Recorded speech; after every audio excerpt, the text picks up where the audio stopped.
آج ملحد لوگ، ایتھیس لوگ کہتے ہیں خدا نظر نہیں آتا، جنت نظر نہیں آتی، جہنم نظر نہیں آتی، دکھاؤ. او بھائی اگر دکھا دی تو پھر آپ میں اور مومن میں فرق ختم ہو جائے گا. دیکھی ہوئی چیزوں پر تو سب ایمان لے کر آتے ہیں. قرآن کہتے ہیں غور و فکر کر کے ایمان لے کر آؤ.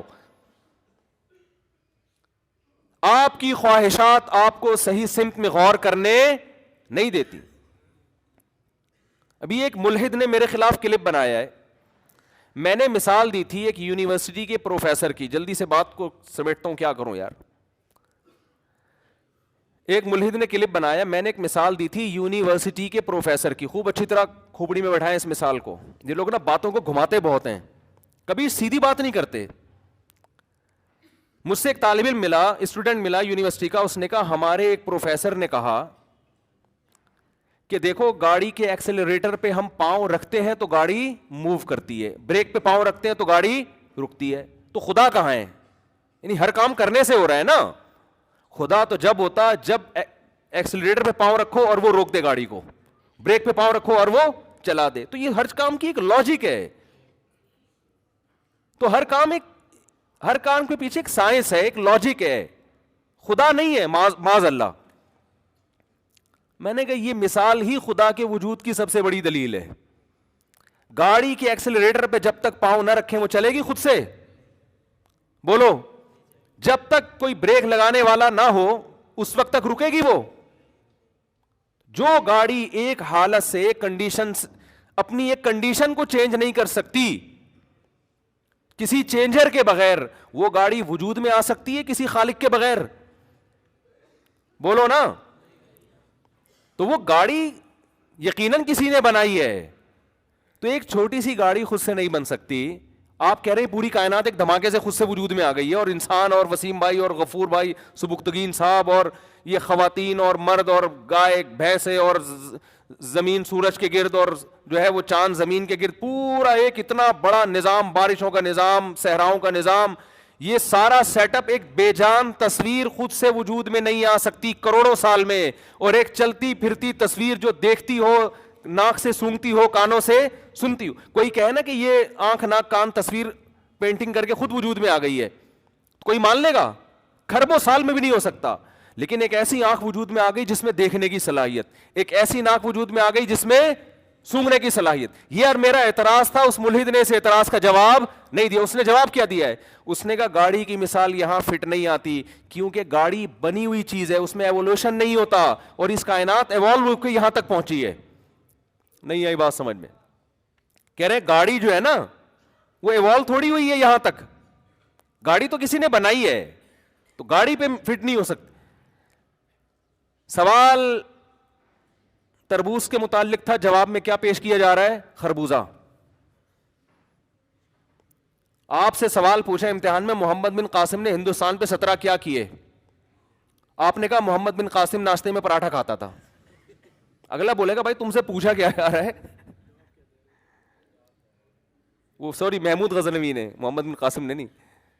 وہ صبح ناشتے میں کیا کھاتا تھا؟ تو یہ جواب تھوڑی ہوگا. سوال دوبارہ دہرا دیتا ہوں میں, ایک معمولی سی چیز ایوولوشن کے ذریعے کار کی شکل اختیار نہیں کر سکتی. اتنی مینجمنٹ کہ ایکسیلیٹر کی جگہ ایکسیلیٹر ہو, بریک کی جگہ بریک ہو, اسٹیئرنگ کی جگہ ایسی بہترین مینجمنٹ. تو یہ ایوولوشن کوئی ایسی عجیب چیز ہے جس نے خود سے, یعنی نیچر ہے نا, نیچر اتنی ذہین, اتنی فتین, اتنی زبردست چیز ہے کہ خربوزے کے بیج میں اس نے ایسے سافٹ ویئر انسٹال کر دیے کہ جب زمین میں ڈالو تو پہلے پودا اگے گا, پھر پھول اگیں گے کیڑے مکوڑوں کو مائل کرنے کے لیے, پھر نر مادہ کا ملاپ ہوگا, پھر جب نر مادہ کا ملاپ ہوگا اس میں کچا پھل پیدا ہوگا, وہ پھل بڑا ہو کر دوبارہ خربوزہ بن جائے گا. ہر خربوزے میں دوبارہ ایسے سینکڑوں بیج ہوں گے جن کو ڈالو گے تو پھر یہی پروسیس ہوگا.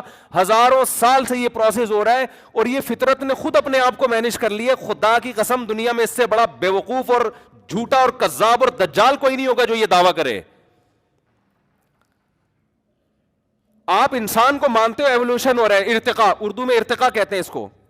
یہ کیا ارتقاء ہے یار کہ دیکھو ارتقاء, بندر کروڑوں سال ترقی کرتے کرتے انسان تک پہنچ جاتا نا, یہ ہوتا نا ارتقاء. یہاں کیا ہو رہا ہے؟ 9 مہینے میں کیا ارتقا ہو رہا ہے؟ ایک پانی کا قطرہ ماں کے رحم میں جاتا ہے بھائی، اور 9 مہینے میں ماں روٹی کھا رہی ہے، 9 مہینے کے اندر اس میں آنکھ، ناک، کان، دل، دماغ، جگر، گردے، پھیپڑے، ہر چیز بن کے اپنی جگہ فٹ ہو کے، اور ایسی مینجمنٹ ہے خاندانی، ادھر بچہ ماں کے پیٹ سے باہر آیا، فوراً ماں کی چھاتیوں میں دودھ پیدا ہوا، پانی میل کا ہے اور بچہ فیمیل کے بطن سے پیدا ہو رہا ہے، ان دونوں کے ملاپ سے، اور ان دونوں کا ملاپ بچہ پیدا کرنے کے لیے نہیں تھا، اپنی خواہش پوری کرنے کے لیے، سیکس کے لیے تھا، اس سیکس کے نتیجے میں انسان وجود میں آ رہا ہے، ان دونوں میں بھی آپس میں کوئی ربط نہیں ہے۔ جانور جب میل فیمیل آپس میں ملتے ہیں، ان کے دماغ میں بھی نہیں ہوتا کہ ہم نے نسل بڑھانی ہے، وہ اپنی خواہش پوری کرنے کے لیے ملتے ہیں، لیکن فطرت نے ایسی زبردست مینجمنٹ کی ہوئی ہے، ان کی خواہش پوری کرنے کے جذبے کو ان کی بریڈنگ کا ذریعہ بنا دیا۔ یہ بھائی ایسی مینجمنٹ اللہ کی قسم کروڑوں اربوں کھربوں سال میں بھی آٹومیٹیکلی خود بخود نہیں ہو سکتی۔ وہ سیکس کے لیے جا رہا ہے اس کے پاس، اس کے دماغ میں نہیں ہے کہ اولاد پیدا ہوگی، اس کا آپس میں کوئی ربط نہیں ہے نا انسان کا، اور سیکس پورا کرنا تو ایک ہوس سمجھا جاتا ہے، ایک ہوس سمجھا جاتا ہے، میل فیمیل کی طرف مائل ہوتا ہے اولاد پیدا کرنے کے لیے نہیں، لیکن قدرت نے چونکہ نسل بڑھانی ہے تو قدرت نے کہا یہ نسل ان کے کنٹرول میں نہ رکھو، ان کے اندر ایسی خواہش پیدا کر دو میل فیمیل کے اندر، یہ اپنی خواہش کے لیے ملاپ کرے، اور فطرت اس ملاپ سے ایک نیا کام لے رہی ہے، انسانوں کی نسل بڑھانا، جانوروں کی نسل بڑھانا۔ حالانکہ ان دونوں، دیکھو مولانا شفیع تھانوی رحمۃ اللہ علیہ ایک بڑی پیاری مثال دیا کرتے تھے، کوئی مرد اور عورت جنگل میں پیدا ہوں، یعنی کوئی بچے ہوں، ان کو جنگل میں چھوڑ کے چلے جائیں آپ، ان کو نہیں پتا ہوگا نا کہ ہم دنیا میں کیسے آئے، وہ غور کرتے رہیں گے سائنسدانوں کی طرح نا بیٹھ کے، انہیں کوئی بتائے کہ تم ایسے وجود میں آئے کہ مرد اور عورت کا ملاپ ہوا، اس میں پانی کا ایک گندا قطرہ، اور وہ قطرہ دکھا دیا جائے کہ یہ ہے، اس میں ایسی صلاحیتیں ہیں کہ یہ جب ایک خاص پروسیس کے تحت ماں کے رحم میں گزرے گا تو اس میں آنکھ، ناک، کان، دل، دماغ، جگر، تم جیسا انسان پیدا ہو جائے گا۔ مولانا تھانوی فرمایا کرتے تھے وہ 100 دفعہ آپ قرآن پہ ہاتھ رکھ کے قسمیں اٹھا لیں، وہ اس بات کا یقین نہیں کریں، وہ کہہ رہے ہیں ہو ہی نہیں سکتا، وہ فرضی مفروضے گڑے گا، وہ کہے گا یہ نہیں ہو سکتا، جب تک وہ اپنی آنکھوں سے دیکھ نہ لے، دیکھے گا تو کہے گا کہ واقعی یہ ہوا ہے، ہم تو دیکھ رہے ہیں اپنی آنکھوں سے اس لیے مانتے ہیں، تو کیوں خدا کے دشمن بنے ہوئے ہو بھائی؟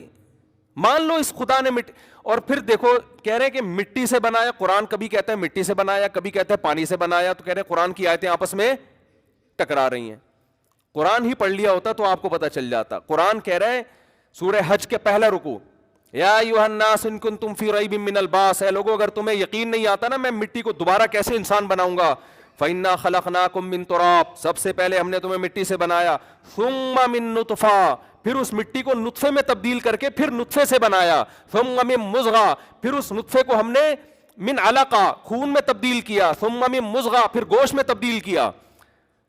تو قرآن کہیں کہتا ہے خون سے بنایا، قرآن کہیں کہتا ہے گوشت کے لوتھڑے سے بنایا، قرآن کہیں کہتا ہے مٹی سے بنایا۔ قرآن ان تمام اعتراضات کا ایک آیت میں جواب دے دیتا ہے کہ یہ ترتیب وار بنائے ہم نے، لیکن قرآن اصل میں جو اب بتانا چاہ رہا ہے، ملحد وہاں سے ایسے نظریں چرا کے بھاگتے ہیں اور ایسے نابینا بن جاتے ہیں جیسے کبوتر بلی کو دیکھ کے آنکھیں بند کر لیتا ہے۔ قرآن کہہ رہا ہے یہ سارے پروسیس ایوولوشن کا نتیجہ نہیں ہو سکتے، اتنا زبردست فطرت اپنے آپ کو مینٹین نہیں کر سکتی کہ پہلے مٹی سے منی کا قطرہ بن رہا ہے، پھر اس منی ماں کے رحم میں جا رہی ہے، وہ گوشت میں، وہ خون میں تبدیل، پھر خون گوشت میں تبدیل، پھر گوشت، اور یہ ساری ایسے کوئی ایسا نہیں کہ لوتھڑا باہر آ جائے۔ جب تک ماں کے پیٹ میں خوبصورت انسان تیار نہیں ہو جاتا، انتہائی بدبودار ہوتا ہے، جب تک وہ تیار نہیں ہوتا انتہائی خوبصورت بن کے باہر نکلتا ہے، اور ادھر نکلتے ہی ماں کی چھاتیوں کے اندر خدا دودھ پیدا کر دیتا ہے۔ اے لوگوں اگر تمہیں شک ہے خدا تمہیں مٹی میں جانے کے بعد دوبارہ کیسے زندہ کرے گا، اللہ فرماتے ہیں اپنے ماضی کی طرف دیکھو، جو اس طرح سے 9 مہینے کے اندر اتنے پروسیس سے گزار کے انسان بنا سکتا ہے ایک پانی کو، وہ اس مٹی میں جان ڈال کے تمہیں دوبارہ بھی انسان بنا سکتا ہے۔ تو سوال میرا کیا تھا اور جواب گھما دی، اور نیچے لوگوں کے کمنٹس ہیں، ہاں تان کے رکھو ان مولویوں کو، کھینچ کے رکھو، اس طرح کی نا کمنٹس ہوتے ہیں لوگوں کے کہ یہ لوگوں کو مذہب کے نام پہ الو بنا رہے ہیں۔ مذہب نے جتنا مولویوں کو جکڑا ہے نا اتنا آپ لوگوں کو نہیں جکڑا، صحیح ہے نا؟ تھوڑی دیر کے لیے اللہ نہ کرے اللہ نہ کرے ہم تصور کر لیں مذہب کی چادر اتار کے پھینک دیں ہم، تو ہمارے لیے بھی عیاشی کے دروازے کھلے ہوئے ہیں جیسے آپ کے لیے کھلے ہوئے ہیں. عیاشی